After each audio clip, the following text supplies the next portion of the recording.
That's for real. Run through this again first. And Right. welcome to the Midday Show. I'm Jeff Everett. He is Mark Messina. Apparently, I'm Mark's co-host. I was just informed of this earlier. And today we have on Academy winner Tom Woodruff. Academy Awards. Sorry. Well, how many academies are there? I don't know. You're so starstruck, you can't even spit it out. To be fair, I wasn't going to call you chief. No, you're Co-host. I just seemed that much more respectable. No, let's just get this out of the way. Mark, how you feeling? I'm ready. Let's do it. Yeah. All I wanna do is feel awesome. All I wanna do is feel awesome. All I wanna do is feel awesome. Honestly, my contribution to the graphics is I watch them every day. Really? That is Who my put up the greenery? Because it's amazing. Well, you're not the only one who knows something about effects. Tom, thanks for coming in. I'm going to let Mark do a full-fledged introduction because you guys were kind of breaking it down before the show. So go ahead and introduce Tom for everybody. Tom is a Loyalsock grad, class of 79? 76. 76. Oh, and then Lyco grad of, it would be 80 then, right? That's right. Okay. Well, oh no, hold on. If you graduated high school, you were probably on the 6-7 year plan at Lyco, like mid 80s you graduated. This is the way it's going to go. From the very beginning, this is the way it's going to go. So what else? He's a local guy, Loyalsock grad, Lyco guy, and he won an Academy Award. And none of that, all that is documented. That is serious. That might be the last serious part of the interview, but then you don't win an Academy Award without having a I say illustrious. Like when we get to it, it's real. And he got to, of all the famous people that you've ever worked with actor wise, I know you've been documented as saying that I was the most talented actor you've ever worked with. And we're going. Let's cut to that now. That clip. Where's the clip? Where's the clip? Nowhere. It's lost in the archives. There are no clips. So you've got story, and just from our time together, we did a play together. So Tom and I got to spend a lot of time. We were talking about how bad we suck and how bad everyone else sucks, and then we did the show. And but I just heard story after story, and I was like, sometime we need to have him on and tell these. So why don't we'll give a quick background. You were mid-20s, I guess, and you were in the heyday of this with Terminator and it's too bad Tom's not here to Alien. So when you got to Hollywood, what was your first break? Give that quick story. Wait, tell me more. This is so fascinating. It's too bad. If only Tom was here. Well, he's not going to give his own resume because he's too cool. Well, I didn't land in Hollywood. I landed in North Hollywood. A little different. Oh, that changes right? everything. That's right. On the south side of the mountain is Hollywood. On the north side is North Hollywood. It's like I got close. I didn't go south far enough, but I still found a career somehow. So what was you told me this before, you're working in a camera shop?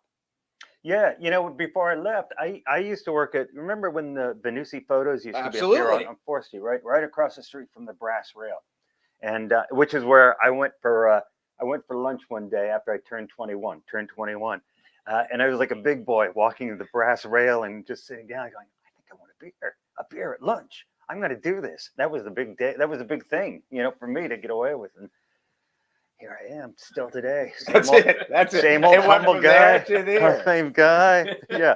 No, so that's where I used to work for years. I worked there during when I was going to school, part-time.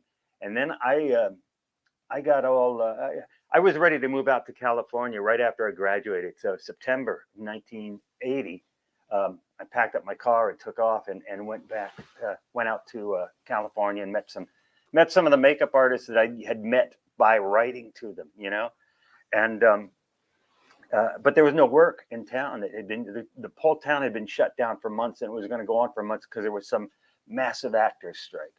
And there was no work, and I was just low on money even from the start. So whatever money I had left, I sort of had to pack into the car to buy gas and drive back home, lick my wounds. And the next time I went out, I was married. So it makes a big difference when you're driving across country. You had more wounds to lick. Did you hear the joy in his voice? And the next time I was married.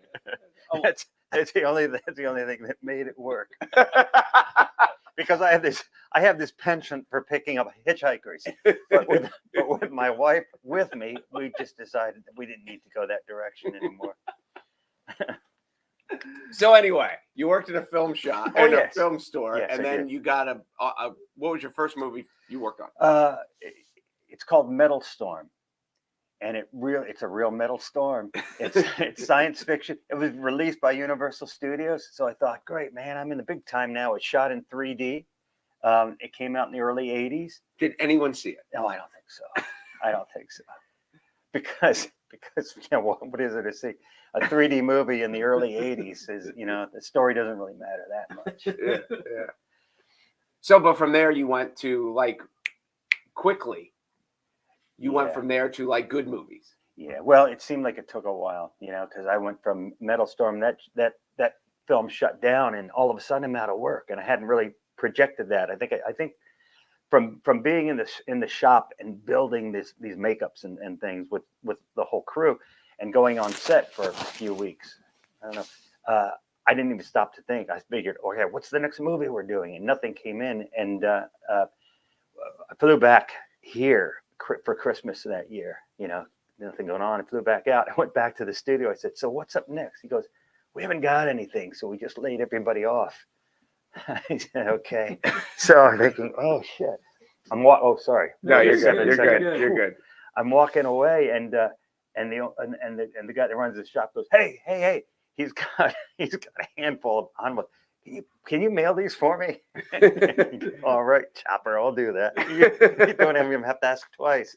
But then I did find work. The next place I moved to was a shop that was run by a makeup artist named Tom Berman, who had worked. It was a very important part of the original Planet of the Apes series. Okay. And he did all these incredible makeups, and he had some things coming up. So I worked there on a few movies. I worked on Star Trek 3. Again, the Star Trek that wasn't seen. I was going to say the even ones were good, the odd ones were bad. That's what Fair I mean. It's enough. the opposite of Beethoven. You know Beethoven. Yeah, the You're talking about the movie? even symphonies were good. The big Saint Bernard? Oh no, I was talking about the musician. Oh. Yeah. I do know the Saint Bernard. Did you work on Beethoven? The No. Saint Bernard? No, Oh, okay. All right. So anyway, are you ever going to get to a point? What was good? How did you get to the good ones? You're drawing this out. It's You called have nothing to do this It's called- afternoon, do you? It's called suspense, Mark. It's called foreplay, Mark. It is. I'm ready. The foreplay's gone on so long. I I'm was looking for ready. the remote control, and I'm ready to see the score of the game. Just seconds ago, I was ready, and now it's like, now I got to climb the suspense ladder again with you. See, now you know why I'm single. There you go. Okay, so I finished up there, Buckaroo Banzai Oh, and God. Star Trek 3. Okay, cult favorites. Mm. Well, not Star Trek 3, and not so much Buckaroo Banzai. But Anyway. the other one. So I went from there. The guys I had worked with on that first Metal Storm 3D movie had just been hired by Stan Winston, the big Stan Winston that everybody in the makeup field knew. Okay. By then he had done TV things like Autobiography of Miss Jane Pittman. He had done some movies. He had done some small movies, like one of the Friday the 13th movies. Okay. He created the head of Jason, all this stuff, right? But they're starting this new movie called Terminator, and I didn't know anything about it. But these guys went there and they said, "Hey, because Stan needed another guy, so they said, hey, we know this guy Tom Woodruff. Let's give him a call." So he called me up. I went in, and he was also. Stan had also done the TV series Manimal. I remember Manimal. Do you? Okay. I do remember So Manimal. just so you remember it, so I'm just trying to balance Jane Pittman, Manimal. They're both coming from the same Stan Winston world. So so Terminator started up, and I asked Stan if there was a script because I wanted to see how all this stuff works in the movie, and he gave me the script, and I took it home and I read through it just like page after page. I hadn't read a lot of scripts then. But I thought, man, if half the scripts out there are this good, there's a lot of good movies coming up because the story was amazing on Terminator. Oh, so it wasn't like I thought you were going to go the other way. I thought you were going to say, "Well, we have this idea," and he handed you a napkin and a couple. Oh. But no, it was good. No, well, Cameron was very involved. We didn't. He was very involved in helping to figure out the effects on set. He wasn't involved. He wasn't, Okay. puppeteering things or anything. We had some Arnold puppets we had made. But I puppeteered stuff. There's a scene where Arnold, the T-800 is cutting away his eye, right? This whole operation after he's been beat up and he's trying to fix himself. And so Arnold's standing there. We have the puppet head mounted on a frame right here. It's just head and shoulders because the shot is on his eyes. Okay. And then I'm down on the floor puppeteering this head. And I see shots today and it looks pretty jerky. It's like trying to twist this head and do. And then Arnold has to reach around that puppet, so it's his arms, coming in and cutting his eye open and everything. It's really cool. When you go from seeing what you see on the screen to take a few steps back and there's suddenly, who are all these people? All this activity it's not like everybody stops while you're shooting. Right. Everybody's busy setting up their end of the game for the next shot. So how old are you at this time? Oh, I was 84, so I was 25. So you're 25 working on Terminator with Arnold. Yeah. Can I? Fun Go ahead. times. Well, just like a side note, I'm curious. When you finally get to see that, right? Like when you get to see like the final rendition, do you find that it takes something away for you because you know the magic behind it, or are you like really intrigued to see it because you know how it works? No, I always love seeing it because for me, I'm really hard on myself, and I would see things that I'm doing, like I'm watching a monitor, thinking, let's just what I had this weird little reaction to my hand or something. But what I really like is when the film's all put together, the whole thing of being in a theater. There's so many people that are undercutting the value of seeing a movie in a theater. Yeah. There's something. It's beyond just seeing the movie. It really is this kind of a community feeling, that like the emotions, the ups and downs. It's like go way back to Jaws or the first Star Wars movie, or the fourth Star Wars movie, depending on how you look at it. But yeah, it's the first. Those big studio pictures were great, and the music and the sound effects and everything. That was so removed from what I had done, and I never mixed the two. I never watch and go, oh, there's that thing I did that was wrong. Oh, there's that thing they must have corrected. Yeah. So I'm very grateful for that because I thought that would be the case, that I would just quickly grow kind of tired and jaded about working on these little movies and not know what the big picture was. No, that separation's fascinating. So you've worked with Nicholson? I didn't know this. You worked with The Rock. I didn't know that story. You worked on Escape from Witch Mountain. Like, rattle off, just name drop for a minute. Really? Yeah. Well, go ahead. I know Mark. I know Jeff. Chief. I know him. So Schwarzenegger. No, I'm Chief. He's Captain. Oh, right. Captain. That's right. All right. Wait. Schwarzenegger. Yeah. Did he speak English when you? And I'm not start kidding. Again. Okay. Right. 3, 2. What was his command of the English language during? He barely spoke it, didn't he? It was much heavier. His much heavier Austrian accent. So was it just accent, or did he? Yeah. I didn't think he spoke English. No, he did. Oh, okay. He absolutely did. Yeah, he absolutely did. But just the way he articulated it back then compared to his accent. More recently. Okay, so who else you got? Meryl Streep, Sigourney Weaver. I think that's pretty much. Are we still talking about movies? That's it. Yeah. Who? So give us your before we get too long. I don't do this before people turn off. Like, tell me your Jack Nicholson story. You worked with Jack Nicholson on Wolf. Yeah. And I saw that Michelle Pfeiffer was in that, right? Oh, that's right. Worked with Michelle Pfeiffer. Yeah. Worked with. She's touched that you remember her. Kevin James. Kevin James. No, who was else? I have to ask him because I don't. Who else was in Wolf other than Nicholson? That also Michelle Pfeiffer. Yeah. Oh, James Spader. James Spader. Yeah. Spader. Okay. Yeah, he's touched too. You remember him too. So tell us your story, Nicholson and Sunglasses. Okay, so, and I apologize if you've heard this, but I can't do this.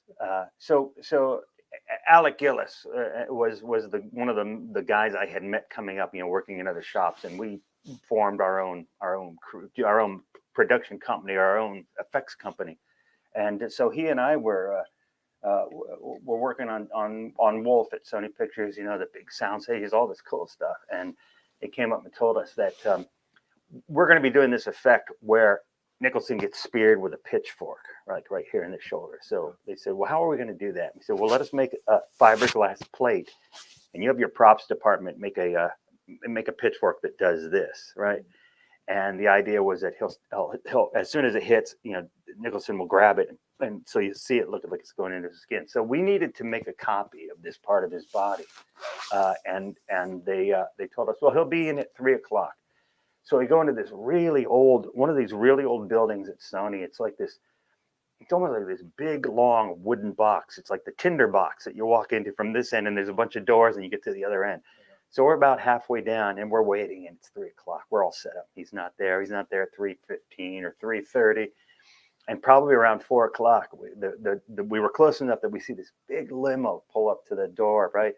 And the door opens, and Jack Nicholson steps out, and he's wearing this really classic looking like dressing robe, and that's all he's wearing, that, and he's got his glasses on. For the millennials, this is like, is he like at the peak of his power? Like this is like, oh, this is the 80s. Jack This is Nicholson. late Yeah. 80s. Okay. Yeah. Yeah. He's big time. This is it. Okay. And again, you're not even 30 yet. Yeah, right. Not You're just a kid. basically. So, all right. Okay. So Nicholson's in his robe and his sunglasses. Yeah, and already I'm intimidated. Right? It's like, oh, it's Jack Nicholson. And so first I realized, well, I'm not going to say anything about being late. That could set us off in the wrong direction. So anyway, he came in, and that's when we realized we had kind of been set up by production, because he walks in, he goes, "Okay, boys, what are we going to do today?"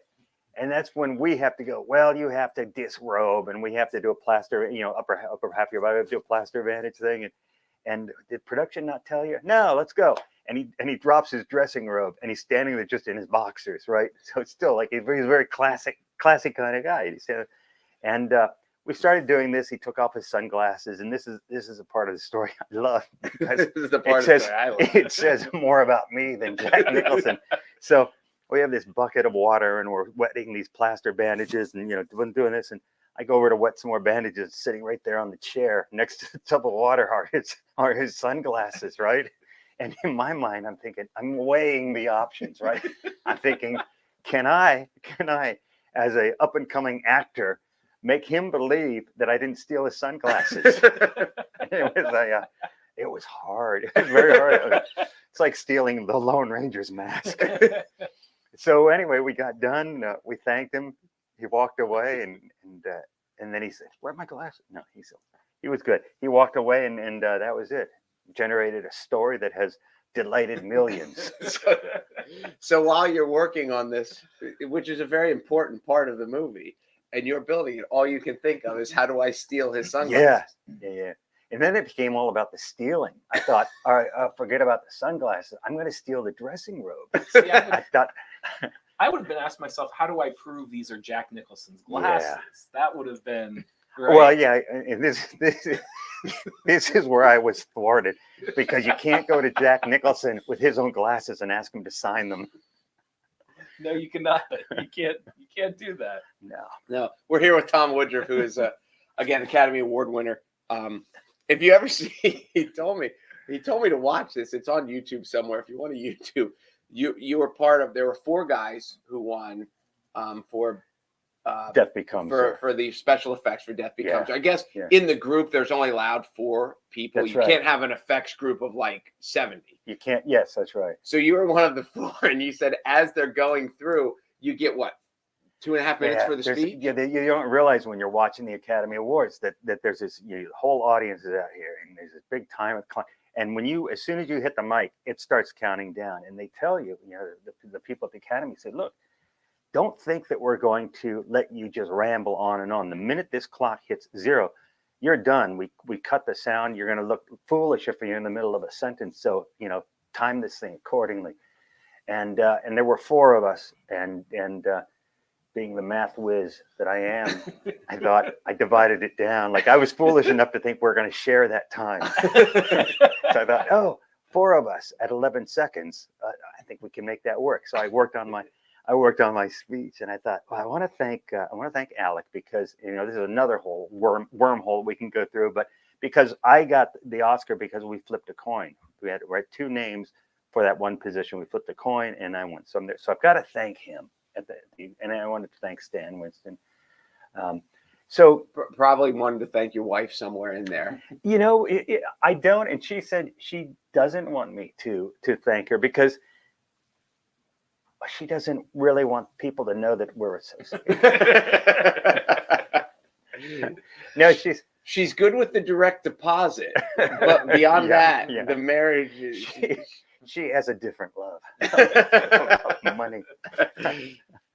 All right. So Okay. anyway, so you're So I'm thinking the that- speech is and, going. And again, I'm trying to organize this whole thing pre Oscar ceremony. These three guys. I mean, they're very accomplished effects people, and one was he has a big history in doing visual effects. He worked at ILM. He was part of the original Star Wars. He set it all up, right? So I called him, and I said, "So there's going to be four of us, and how do you want to do this? How do you want to? What kind of order do you want to put this in?" And I didn't get anything back from him, for weeks, and it was finally on the night of the Oscars. He runs into me in the lobby. He goes, "Here's what we're going to do. I'm going to go first. And then this guy's going to go second, and this guy's going to go third, and then you wind it up at the end." So that okay. So I've got my script memorized. I'm thinking this timer is going to throw me off if I don't stay focused. So the first guy starts his thank you, blah blah blah blah blah. And the second guy starts talking, and I'm watching the clock, and I'm thinking, oh shit, we just went past the 22-second Right. mark, and we've Right. still got another guy. And I still want to kind of pay tribute to the people that got me up there.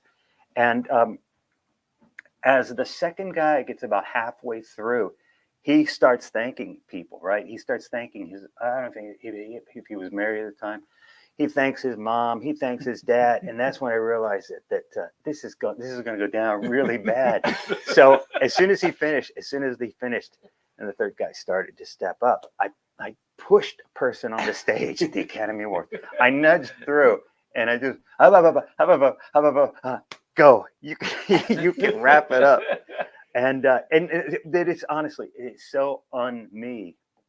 Not just now, but even then, it was even more like I would never do anything that I could conceive of that would look kind of not smart or rude or whatever. But I also kept thinking, I've got Alec and I got Stan, and that was important to me. But when you watch it, like the other guy did, and he just jumps in. He's like, "Hey, I want to hang in." And then he's like, and it was. You got It it, was- in. Excuse me. You got it in.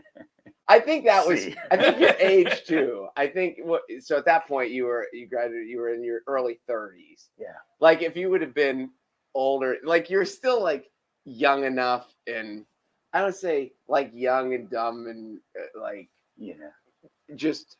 I don't know. It's funny, but it's out there because he told me to pull it up and I did. He's like, "Oh yeah, you never saw my speech. You should see my speech." He brought up about being like young and dumb, but like to do all of like essentially everything you just told us was basically from like 20 to You mean through the just entire? now, like what we just spoke about. Yeah. I mean, Yeah, most you of were- that was in your 20s, maybe. Oh, in yeah. your Early 30s, yeah. Yeah. I mean, early was 30s. there ever a moment where you were able to kind of just like look around and just be like, I can't believe I'm doing this? Yeah, a lot of Okay. times. And a lot of times it was sometimes it was the films I was working on. Aliens was like that, right? Wolf was like that because I was always a fan of Mike Nichols, the director, and he's not a creature movie kind of guy. He did The Graduate. He did. He did The Graduate. Yeah, he directed my The favorite guy film. who did Wolf did The Graduate. Yes, I yeah. did not know that. He's hilarious. He had his whole life was in doing these comedies, these kind of offbeat comedies. But it really inspired me when I was a kid when that movie was re-released in the early 70s. To see how kind of wicked his sense of humor was and how he sneaks it in. Anyway, that for me was when I kept looking around, I'd be talking to him, and I have to like step back and think, "This is Mike Nichols. This is my favorite director." And I didn't want to just kind of go nuts all over him. So I did, you can interpret that for however you. So you were also one of the things that I didn't know until I got to work with you is as you're telling these stories, and a lot of the like when Kevin James, what the movie I can't think of, Zookeeper. You were the gorilla. Yeah. And as you said, well, when we had to build the costume to fit someone, so it was just easier to build it to fit me. because it obviously has to work and it has to fit and has to be anatomically. So Yeah. So you were when Kevin James, I remember the scene, like weren't you holding Kevin James? Wasn't he sitting in your lap? Oh, but not during the film. Oh, I thought It it was was just off screen. well, somewhere. off screen. I don't know what you guys did We off were at a screen. restaurant. But those were all you. What other movies were you in costume and you were on? Hollow Man. Kevin Okay, Bacon, I remember, You know, yeah. I was the gorilla that they had performed the first test of this serum on and kind of melted all over the exam table. I did a movie called Old Dogs with John Travolta Yes. and Robin Williams and I saw Seth Old Green. Dogs. Yeah, The They- motorcycle gang. yeah. Which one? Where were you? Wait. That's Wild Hogs. Oh no, that's Wild Wild Hogs. Hogs. Yeah. Okay, what's Old Dogs? Old Dogs was Travolta and Robin Williams' characters were, what were they trying to do? They were starting to feel old, you know, and they were trying to find a way to, it wasn't like a chase thing or anything, but at some point, maybe this is when I stopped reading the scripts. Yeah. When they passed out the scripts, I said, "Did James Cameron write this script?" And they, no, I don't need it. I don't need it. I want to let the thing evolve. So you in worked front of with the camera. Travolta. Yeah, I worked with him a couple of times. How's actually. he? He's great. It's like everybody wants to knock on celebrity, not you guys. No, Everybody outside of this room. You know, there's a lot of Oh, people. I thought you were calling us celebrities. we are almost Oh, we're Emmy-nominated. almost a lot of people. I get questions like, "Who's the worst person you ever worked with?" And I have no answer because I'm not trying to hide anything. But I had a great life doing all this stuff. I've never had a problem with anybody. So The Rock was as cool as The everyone. The Rock was amazing. This is I had the chance when we were shooting at Disney in Burbank, and at the time, you know, my mother had come to visit, and she was always big into movies when she was growing up. So I said, I thought you were going to say she's big into pro wrestling. "Hey, my mom." Anyway, That's really funny, Mark. well, I thought that's where you're going. Go ahead. No. So anyway, I get a pass and I take her on stage. So we go on stage and she just loves everything about this, right? And they find a seat for her, and the set is there. It's a really cool science fiction-y looking set. She comes over in the makeup room while they're putting this makeup on me and gluing me all in. And we went back out and she takes a seat. And I'm thinking, oh, I want to introduce her to The Rock. And he walks by, and before I even say anything, he goes, "Hi, how are you?" He just starts talking to my mom and, like, you know, talking, shaking her hand and stuff. And he goes, "Let's get a picture." And he has somebody take a picture with his camera of him sitting next to my mom. And he takes the camera, he disappears for about 5 minutes. He goes back to his trailer and prints it. And then he comes back at the print and autographs it for her. I thought that was like the coolest. Completely unprompted. Yeah, it was just like he knows what makes people happy. So he's a great guy, great philosophy. That's awesome. I mean, you're like in shock. He seems like it. Yeah, It's you get those vision, you know, the people who just seem like, I mean, there's others in high, and I can't think of any off the top of my head, but if you thought were like arrogant or tough to deal with, and we hear these stories about people who've been blacklisted, and you know they're just too tough to deal with, but a guy like The Rock just seems like the most lovable, real world person. yeah, I would have guessed that Travolta was a good guy too. he was. I've heard Charlie Sheen is the nicest guy in the world. Now you've never dealt because he was more of TV. Yeah, I met him a few times, but I never worked with him. Okay. We did an episode of 2.5 Men after he was gone, and the character was replaced with a different actor. What's his name? Yeah, the one that was married to Demi Moore, and he was Ashton that's Kutcher. that's him. Yeah. Yes. I have a question for you, just because this is the first time I've ever gotten to meet you. It's the first time I've ever gotten to really hear your story. One of the neat things for me is you guys were listing off movies. Because of the way it sounds like the business works, there's a lot of repeat. So, like, you got to work on multiple films with Cameron, right? Like, you got to work with Bacon multiple times. Travolta, like, is there somebody that just along the way you just kind of kept bumping into, or that you kept getting to work with in hindsight? Or Yeah, the people that I worked with John Travolta on 3 films. okay, I worked with Kevin Bacon on, I think I worked on 3 films with him as Okay. well. That was the Footloose. most. What's that? I wasn't. Footloose. You were one of the dancers. Was I? You were in the high school scene when Yeah, they finally had the prize. I remember. Yeah, I remember. They called me in, and I said, I'm working on this movie called Terminator, and they said, the what? And they said, you get over here, start dancing. Is that not to change the subject? Is that the dumbest plot of any movie that ever really Which? worked? Footloose. Footloose? The kids want to have a problem. The town won't let them because in the Yeah. Bible it says no dancing. So they're Yeah. going to have one. Like, who pitched this? And it worked. But it worked. No. But they're going to dance. Oh, okay. And we're going to teach these farm kids who don't know how to dance. We're going to teach them to dance. And that's going to be the whole thing. And the pastor is going to say, no, you can't dance. And his daughter's going to be rebellious. And he's going to come around and see the light because his wife's going to tell him to sit down and shut up. Wow, Like, I don't have to see it again. No one has to watch the Exactly. movie. Now all you ever have to do. again. Now all you have to do is the dance, and we're good. And it worked. And it's We'll be on Blu-ray by this and this afternoon. kid from the city. What's wrong with him? He's not a gangster. He doesn't sell drugs. He wants to dance. No, hell no, not in our town. Go back where you came from. Like, it's unbelievable. But anyway, go ahead. Yeah. Where do you Well, go after that? Uh, I do have a question because he's tried.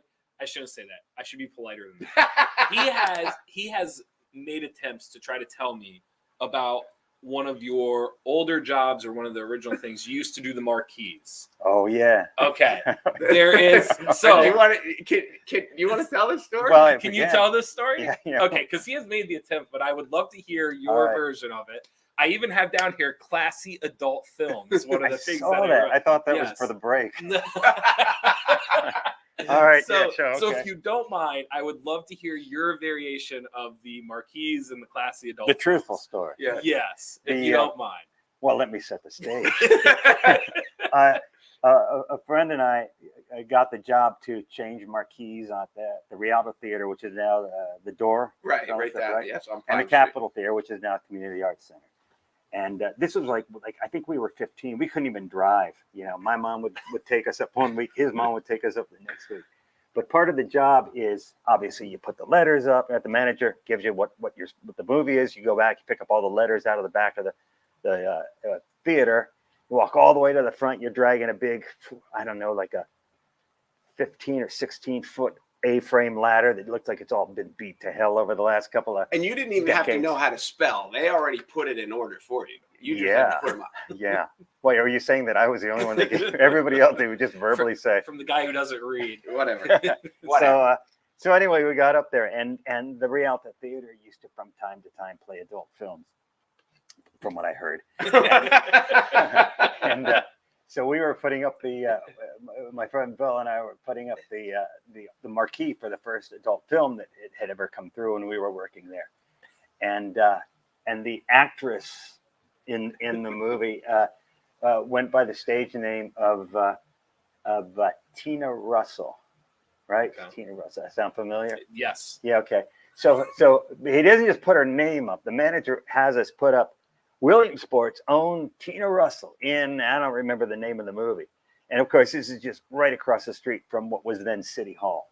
So from the time we put away the ladder and walked up to the Capitol Theater, the manager had already been called by somebody in City Hall saying, you get those guys back here right away and you get off there, you don't put up Williamsport on this thing. So that was kind of a quick job having to turn that around.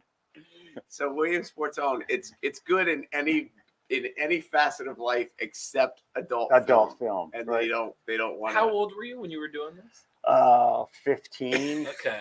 And you would The get 70s paid, or- were a different time. No, you would get paid. You would get movie tickets. Like, what was your compensation for Yeah, doing these marquees? we would get paid. This is Okay. a minimum wage kind of job, but you get to Yeah. walk in, not to a porn movie, but you get to walk into any of the movies, in town, whether I worked there or at not. the time, you knew who Tina Russell was. No, Okay, so did you not. didn't No. know. See, No. I can't No, tell you you. didn't. Yeah. I can't tell you. No. Seriously. I don't know that there's a lot of 15-year-old kids back then that were up on who all the porn stars were. Well, see, that's because they didn't have You were. iPhones. I was gonna say- Because Yeah. nowadays, I was gonna say Jimmy would nowadays, know who they know the Tina everything. Russell of today they is, know right? everything. Jimmy would This is definitely a- know the Tina This is Russell an of today. honest to God story, and I wish I could remember the name. Do you remember? And we've argued whether this was photoshopped or not. During the Little League World Series, and leading up to it, they show, it was before the World Series, but it's the regional finals and stuff of like the winner of this goes to Williamsport, and these would be broadcast on ESPN. And the one kid said Dallas. What was the chick's name? Oh, I can't think of it. I know what you're talking. It will come to me, but keep telling the story. It was The something name will Dallas, come. wasn't The it? name will come to me. Keep telling your story. So they show, because they ask all these kids, like, what's your favorite food? The kid comes up to bat. Her name was Alexis Texas. Alexis Texas, Yeah. that's it. So the kid comes up to bat. He's 5'2", he's 120 pounds. They're like, what's your favorite food? Who's your favorite baseball player? And they said, for this kid, for whatever reason, they asked, who's your favorite actress? And he said Alexis Texas. I think it was legit. People have told me it was photoshopped, but I don't, because it's shown up on the internet. I thought it was legit when I saw it. I think it was legit, but whether it was or not, I don't know. No, it's always a good idea to believe everything you see online. But it yes. still makes for a good story. It does. So we're Yes, so this kid, it shows up, this 12-year-old kid, favorite actress, Alexis Texas. And right when I saw it, I was like, that sounds like a porn star name. And sure enough, it was. And the stuff is going around Facebook like this is what happened. So I'm telling the story at my son's we're having this birthday dinner. He's born in August, and we're having this birthday dinner, and his mom's there and whatever. And all that. It was his 16th birthday. And my ex says, like, I can't even imagine that a 12-year-old would know who Alexis. And my son cut her off. He goes, everyone knows who Alexis is. And she's like, but he's 12. And my son repeated, he goes, everyone knows who Alexis Texas Wow. is. So in the world with iPhones, they know everything. Yeah. They know everything. Everybody who's anybody knows Alexis And Texas. I did not, Yeah. but I do Yeah, now. you could call her Dallas. I do. Well, I thought I was close. I knew I was close. No. So I ask a lot of boring questions. Here's my other question I have for you. Did you hit it? I'm trying to think. Like, if you tried to go and do what you did now, like if 21-year-old Tom Woodruff went out today, would it be able, like, would it even be possible to happen? How much has movie making changed? What would be the challenges? Do you feel like you hit this like unique point in time where That's you were funny. able to? That's funny to because do I that? was at Williamsport High School yesterday, Okay. meeting with like 3 of the classes there, and that kind of came up. And the difference between now and then, like I would always encourage people, look, if that's what you want and you've got talent and you think you're ready to share the talent, or if you need to work on it and do some work. But I would never tell somebody you're not going to make it unless it was very obvious. Nor would I tell somebody who was terrible that had no skill. I would not say, go on, live the dream, because I think that would be like irresponsible, right, to send all these people out. But the truth is, today there are so many more people out there, in Hollywood, but they're all over the world. But Los Angeles is busy again, and so Vancouver and Toronto and South Carolina, it's like there is so much, because there's so much content, right? Well, you have all those channels with all those streaming movies. It's like an insatiable monster. You just have to keep feeding these things too. So with that many jobs, there's that many more people. I started seeing like a lot of makeup artists were coming through makeup schools, right? And I'm not knocking that, but when I was young and learning, I just had to do experiments. There was no online courses. There were no DVD class, right? I just had to figure it all out. And I think there's something about figuring out how all this stuff sort of, rather than just, sit in a chair, first you put this on, then you put this in. There's, and there are a lot of makeup artists who do it. And I'm not saying they're not successful, but it wouldn't be like the drive that I had where I have to be in Hollywood for a certain part of my life, because I've always loved the idea of it.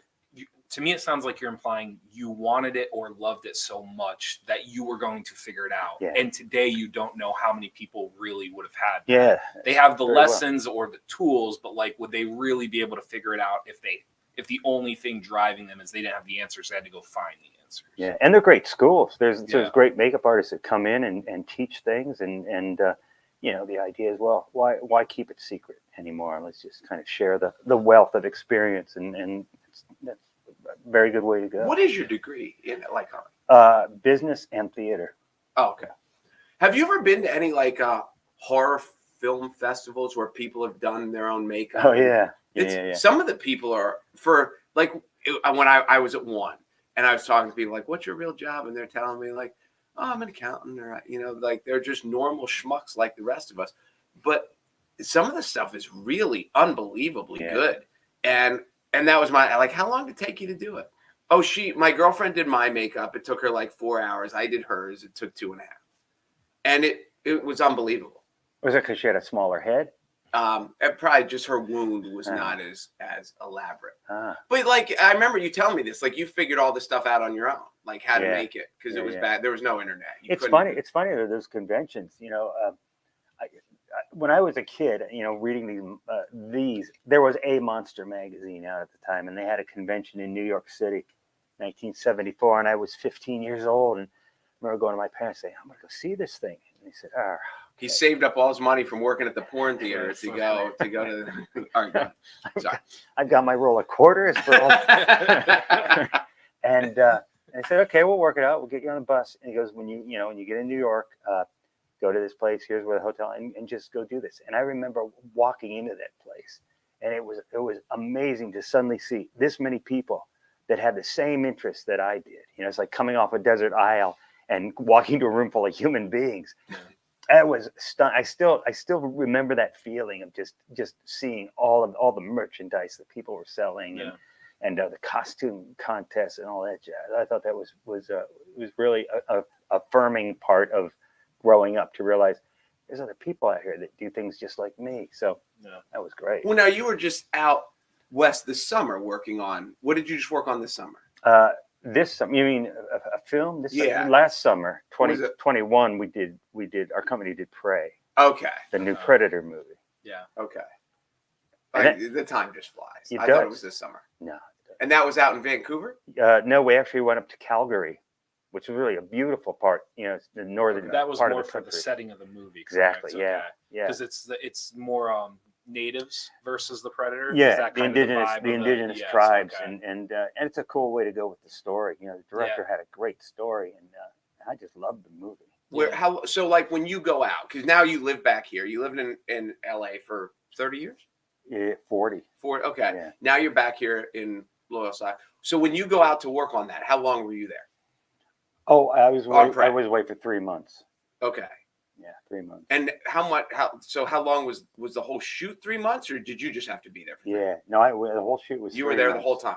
They actually started before. I think the entire schedule was 4 months. Okay. So while they were still shooting, when they started shooting, we still had a month or so to kind of finish things up and get them into boxes and get them up to Calgary. Okay. So and you still have? Is your partner still in LA? Yeah, he stayed in LA. We got to a point where a couple of years ago we talked about, if are we going to retire? And we both said, well, we do want to retire because we're in our late 50s, early 60s, I think, when we were talking about this. And we said, it's time to pick a date, because there's still things that we each want to do on our own, right? I wanted to really concentrate on writing and getting a directing job. That's where my whole focus is now. And he wants to do art projects and personal kind of creature things. And if a creature movie comes along, he's got a small shop now, right? Okay. And he's connected still with all the people that used to work when we were ADI. So he's able to kind of fluctuate back and forth depending on what opportunities come his way. I mean, that'll be your guys' challenge walking away, is the phone calls are always going to come. I would imagine it's hard to find people with your experience to do what needs to be done. It's funny. It comes a lot from young directors, right? The Dan Trachtenberg, who wrote and directed Prey. He wanted us on the show because he was a fan of ours from when he was a kid. Okay. The movie Smile that I did. You did Smile? Yeah, I did Smile. I didn't know that. That is so crazy. Yeah. Yeah, that big creature at the end comes through the door. So now these young directors, do they want to work like before he dies because Tom's got to be old? Is that why they called you? Is that why they did that? Wow. That was funny. Wow. That was funny. See, he was stymied. I don't know. I did not know you did Smile. Yeah, and that worked great because I was already back here. We built a house. We were building a house and had a lot of problems. Which has been a delight from start to finish. It's a nightmare to build a house anywhere. I realized that. And because we're building this house and then COVID hits. and then we lose people, and not to COVID, but Right. there's no work. It's like- I don't want to be as ruthless as Mark with people's perceptions of life. But and then the supply chain thing happened, right? And suddenly materials were doubling in cost, and it just went crazy. But I was up there, and Smile came along, and again, a director who was a fan of ours when he was younger, and it's like, great, the script is a lot of fun. Soshi Bacon, Kevin's daughter, is in it. Maybe I'll see I Kevin didn't know again. that. Yeah, she's a lead. She does a fantastic job. What where was that filmed? That was filmed in New Jersey, in a town called Kearney, New Jersey. And what I loved about it is I'm at my home here, my house here under construction. It was pretty much, quite a ways away, quite a ways done.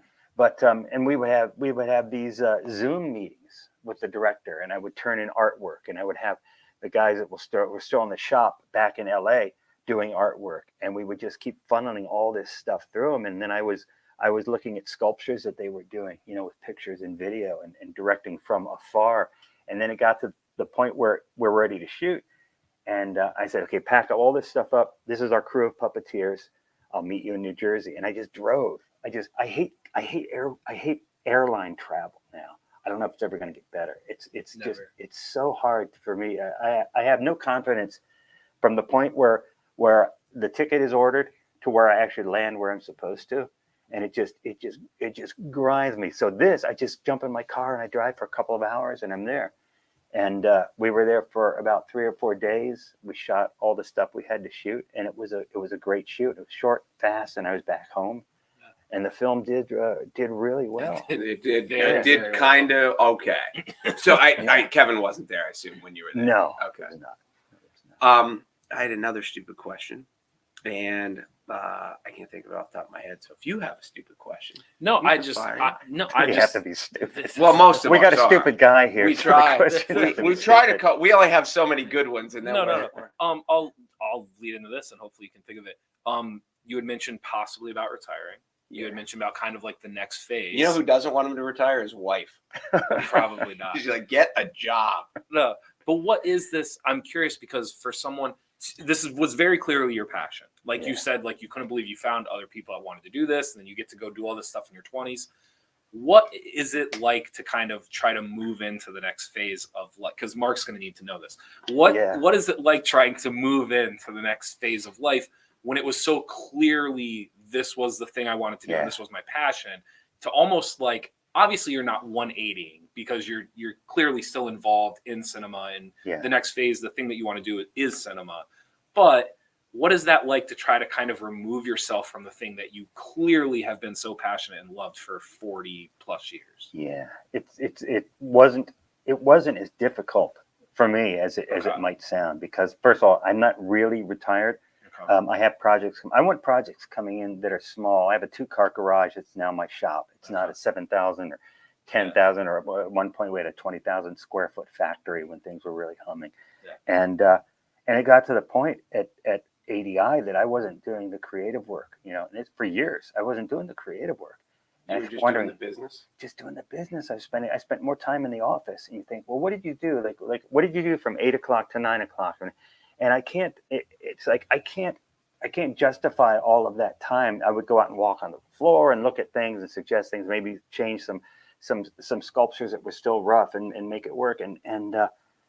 But I suddenly realized after years, that isn't what I got into the business for. And by now the business, even that I was in, had changed, because there weren't these full-time crews that used to be, now it was all just, work that would, we bring in some sculptors because their sculpture work was much better than mine, and they were faster than me. So it didn't even make sense from the business point, which is where I was at now, for me to say, no, I want to get my hands dirty. I want to, this is the way it was when we started. I sculpted this and I sculpted that and painted, and it wasn't like that anymore.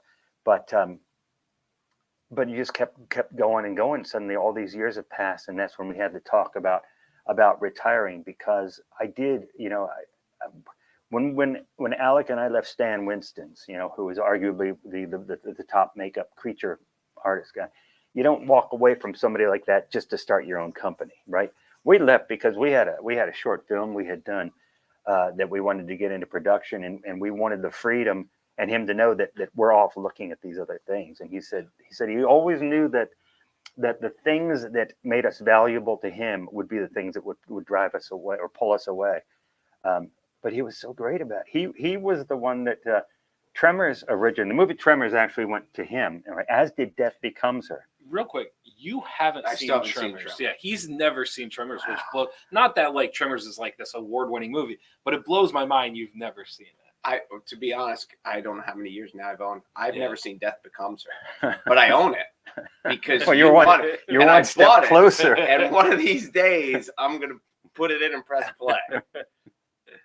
Yeah, so that's when we decided, right? We don't want to just kind of fizzle out, because when we left Stan's, it was because we had this film we were going to pitch, and it was an anthology thing, and 20,000 square foot is huge. That is Yeah. a huge undertaking. How many people did you have working It for did, you? it would ramp up and down. When our biggest production, what was it, Alien versus Predator, Okay. because we did a Queen Alien, full size hydraulic, hydraulic or animatronic creature, and all these dozens and dozens of predators and aliens and eggs and face huggers and chest bursters.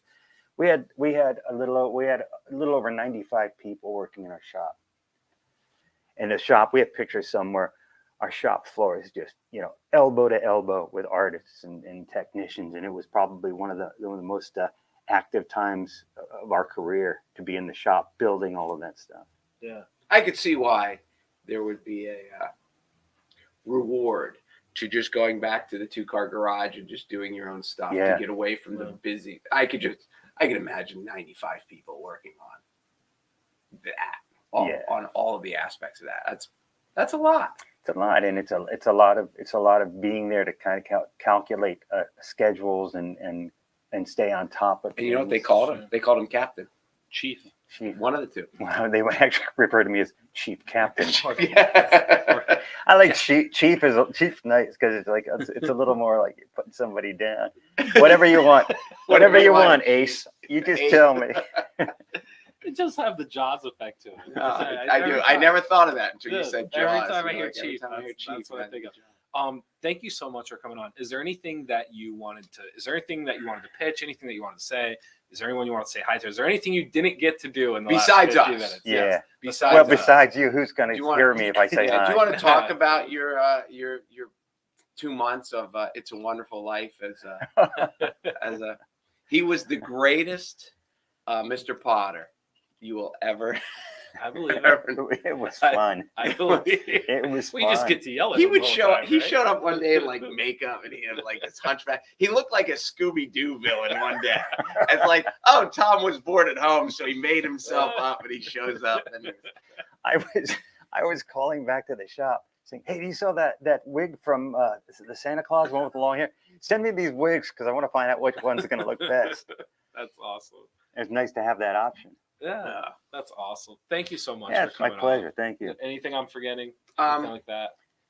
No, I just there's so many aspects, and we could talk seriously if we wanted to talk about. But you told me once in one of your roles, and I wish I remembered which one, but I want to say it was Sigourney Weaver that told you, because you're like, no, I'm just the dude in the creature in the costume, and she's like, no, you're an actor, like you're playing that part, and and to get like for Sigourney Weaver to look at you and say, no, you're an actor, that has to feel a little bit decent. Yeah, it was a little overwhelming because I am in the alien suit at that point, right? And I'm very nervous at the time, I'm very young and nervous. And she told me that, and then she started, this is some scene where the alien's about to come through this doorway and where Ripley is waiting for it. And she says, well, where do you think the alien's coming from? What do you think he's doing? She went through this whole thing of assigning a real world to it. And I was still kind of taken aback by her calling me an actor. I said, nobody calls me an actor, lady. Nobody talks to me like that. So yeah, it was a high for me to have a kind of a acceptance from other people on the set. Especially someone whose career was as decently successful as Sigourney Weaver. Yeah, she did all right for herself. She did great. Yeah. So are you Like right now, you spend your day writing. Is I do. that when you?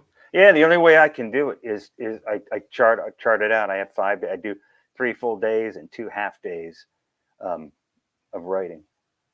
And so we ruined one of your days. Yeah. I know. It's going to be a short film now. Yeah, somebody's looking at it right now, and they could they go, this thing is about 40 pages too light. Too light. Oh, that's it. The trouble is too long. Yeah. Editing your own stuff is the worst part. It is the worst part of the job. It is. But it's nice having been able to spend full time doing this instead of when I just used to come home after the shop and be tired and work till 11 or 12.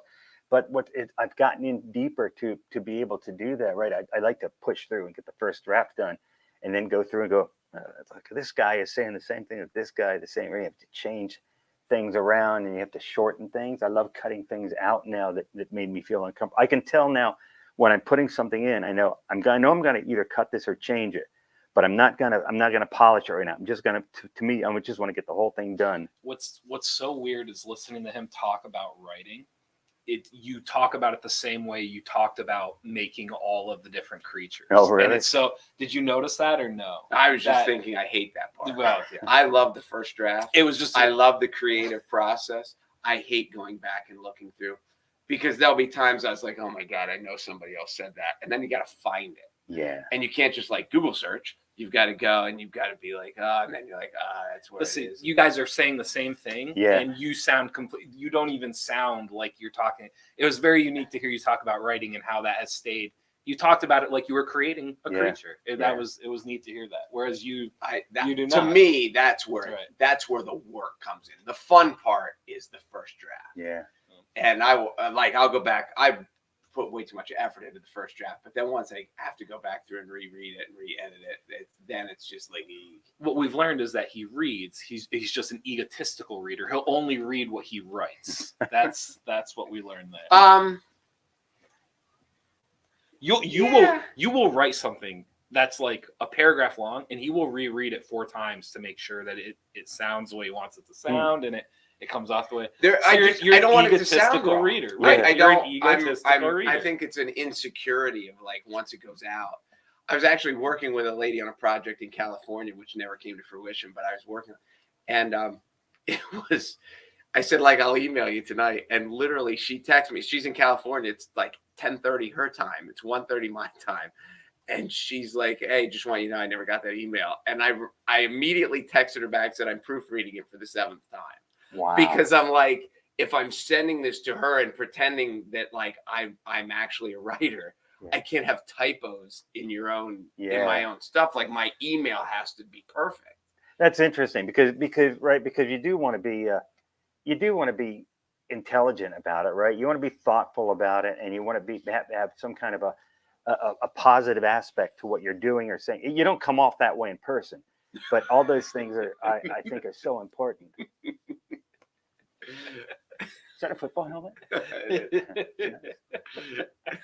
This is your train now. So you get this is I thanked them for coming I on. will say, and I found out I'm a co-host earlier. Like this is your train to get off of. I will say that because I don't want to say anything nice. I would never say this publicly, but for a guy who's been moderately successful in Hollywood and has an Academy Award and he can find it. Like this is the only mood I've ever seen him. I've never and during we were in a play, like I said, for 2 months, and the play can be a grind. And there's sometimes you see people in tears because they can't remember their line, and like there's stress to it and all that. And this is it. This is the only mode of time. I don't think there's an unhappy mode. I don't think there's a depressed mode. He's always cracking jokes, and he's always this is the mode of a man. This is the mode of a man who got to follow his passion and live out his passion. Yeah, but I think those people I think Mark is the co-host now. What's that? Is that what's happening? Now maybe his wife would say, "Oh, Tom's moody, all right." But I've never seen it. Like he showed up every day. He was fun to work with, and he was easy to work with. And he could have had his own entourage and been like, "No, I get a dressing room." And didn't you put a star on the bathroom? Yeah, I did get a dressing room, as a matter of fact. Is it? You did, right? Yes. He puts so on one of the bathrooms. He puts a star, like Academy Award winner, And that's how it started. And then on one of our, I think a weekend or something, we're the show's done, everybody's changing, get out. So we're all gonna meet somewhere over here and have drinks. I said, that sounds great. I did ask him. I said, "How did you meet Mark?" He goes, "Oh, wrong place, wrong time." No, so I'm in the and I'm just scrubbing, trying to get all this makeup off because I don't want to look like an idiot going to some place and having some eater. And I'm washing. I keep hearing these clicks outside. And then I'm looking at the gap under the door, and the light goes out. It's like, oh shit, everybody's gone. And I finish real quick, and I get out, and there's nobody around. And I go up, the door's locked, and the first door that I tried is locked. And then I finally found my way out when I got there late. They said, "Where were you?" I said, "I was locked in the dressing room. I locked in the bathroom." That's how big time he is. And the director is just appalled, right? Marie Fox is like, "No, you didn't." It's like, yeah. Wrong place, wrong time. That is that is true. That's true. Wrong place, wrong time. All right, that's all I got. I'm out of Tom's Do you want stories. to wrap us up? Let's say something nice about Weis Markets. I just got gas there today. I did not go in the store, but I went What did you Nice. eat that gave you gas? to the gas and go. It ate my credit card. It was $3.69 today per gallon, but I need gas, and the gas and go in Townsville is great. I love it, but I did not go into the store yet today. Was I in there yesterday? No. I'm in Weis Markets like 4 days a week. Yeah. And Really? so they're small. I What are you doing? almost keep them afloat. Are you myself. bagging groceries? Yes. No, it's just Putting things on the it's just so shelf. convenient. And I know there are people like this that like, oh, we need this, and they kind of just like make a list. If I need something, I just go get it. Mm. And even if I'll go in and I only get 2 things, and then you go in to get 2 things, you get 20. But It'd be easier. So if you used Weis to go, you can use it as weismarkets.com. It's Weis to go, order, pick it up. It's good to go. I have used it, but I'm a little Seriously, there's a script page you're reading from that, right? It No, sounds so we've official. just been doing it now do it for every so day. long. We It's do it just every it day. becomes we do easier and the easier. I like plugs it. and the stupid questions, and that's what we do every day. Wow, and they let you use their name. They're good. They did. We support them very well. Good. Yeah, no, appreciate it.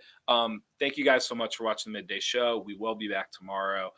I'm Jeff Everett. He is Mark Messina. Tom Woodruff, thank you so much for coming on. Really, really appreciate it. I loved it. Thank you guys. Really, really appreciate it. I mean, Hopefully thank you. You'll come back again, right?